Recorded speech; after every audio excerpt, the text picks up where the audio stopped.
Howdy everybody, it's Friday, and I just wanted to show you the Hopper 2.0 system that we want to start using next week on Monday.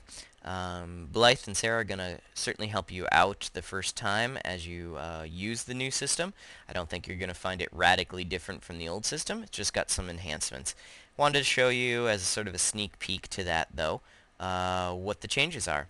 So the first thing you'll notice is you do have to log in now, and that is basically just because, well, it'll become clear as we show you. I've set up a dummy account, but in account name what you're going to want to put is your x.500, and password is going to be password. Um, of course, that's not a very secure setup. So the first time you log in, you're going to get this change password screen. And you're going to want to change your password to something that you'll remember, and that's more secure. Probably the same thing you use for your x.500. Nobody will know that but you. I won't know it. Nobody else will know it. So if you do lose it or forget it, we'll have to reset your account. But anyway, throw in a new password. Hit OK, and you'll be logged in for the first time. Now set up just a couple of records here to show you. This should look familiar to you from the old Hopper system. Looks a little different, but it's essentially the same thing. We've got 3 students in line. You can see the time that the student arrived. It puts them in order. Okay. If there is an advisor request, again, you've got a space to see that, and it also highlights that area. It doesn't highlight the whole line, just because I thought that looked a little better, but it's still just an indicator that that the student has a specific request. Okay. One thing that's different that I'll just mention, you'll see this profile in progress bar. We talked about that students really shouldn't go into the Hopper unless they're finished with their profile. Occasionally, though, we do want to use that for a student if they come in to meet with an advisor and they came in, they didn't have their profile filled out, but let's say a first step is just about to get finished. And all those students are going to come flooding back in. We don't want that one student that's almost done with their profile to get lost in the shuffle. So we'll put them in there and mark profile in progress. That yellow then indicates that they may or may not be ready to meet with you and talk to the front desk if they float up to the very top. That should be pretty rare that you see that in there though at all. Okay. So, let's see. Everything does work the same way you're familiar with. You won't need to put in new students. The front desk does that. If a student leaves or decides not to do PSA, the front desk has the ability to delete that student out. You as PSA advisors don't really need to worry about that button, but I'm just trying to show you all of the functionality here. Really what you'll want to do is use the start like you've always done. So hit start, and it's going to put that student ID on the clipboard again. But you'll also see I have done a little nice thing. Hopefully you'll find it useful for you. It's going to tell you when your session with this particular student should be ending. So it's 9:20 in the morning right now. You can't see my clock, but it is. And so that means this session should end at 9:35 and 24 seconds if you're really interested in that. And then you go ahead and continue. And it's going to take the student out of the Hopper. And you'll move into PeopleSoft just as you have done in the past. We'll do that with a couple more. Now it's 9:36 this session should end at. And let's see, now it's 9:36:06. So that's the basic use of the Hopper. I don't think that that's going to surprise or shock you.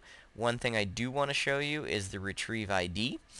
You've asked for that, so if you have forgotten the ID or it's gotten off of the clipboard or you lost it during the session, you can hit retrieve ID and it's going to pull up a list of the last several students in a row that got taken out of the Hopper and the time they got taken out of the Hopper.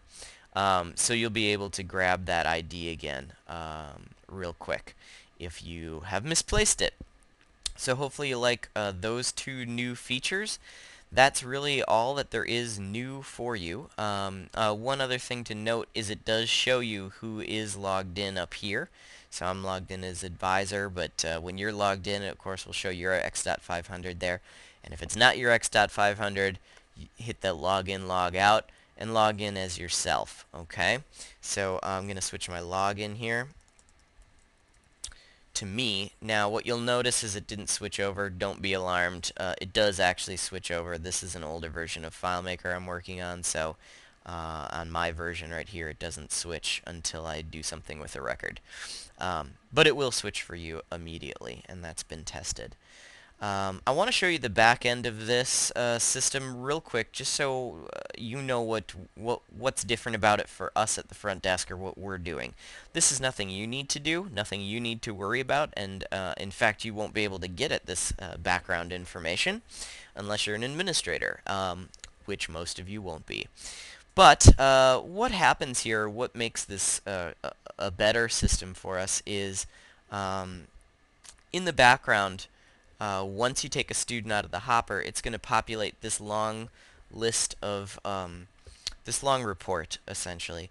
And so for future reference, what we'll be able to see is the date a student came in, how long they waited in line to see an advisor, the time they came in. So mainly what's important is the wait times and when they came in, because what we'll be able to do there is plot out really when are our most busy times. How long are students having to wait before they see an advisor? And that's really going to help me form an intelligent schedule for program selection advising. And that's what we're really doing here. We do see who the student met with and then the student's information in case we want to go back to that at any point. I'm not trying to get Big Brother on anybody. You notice I'm not timing your sessions. I could, of course, do that, and I'm not doing that. And that's because we're okay with long sessions as long as it's not busy. So I'm not worried about everything being 15 minutes. The reason I am recording Advisor here is to see who has the busiest shifts. And so we can plan that schedule out in future semesters, and we can know that you're not constantly getting stuck with the busiest shift. So that's the background information we get. It's going to really help us plan, and these are in minutes, so hopefully we won't see a lot of 59, 50, 46 minutes. We probably also won't see a lot of 10 seconds. That's because of the testing we just did. So that's the new Hopper system and what it does. Hopefully that makes sense to everybody. And as I said, Sarah Brown and Blythe will be around next week as we move into this, just to guide you through it the first time. I think the main thing for you all is to know there's a retrieve ID, that you'll get the time the session should start when you begin it, and then that you need to remember to log in as yourself when you start your PSA session. So, thanks. I hope this was thrilling. Have a great Friday.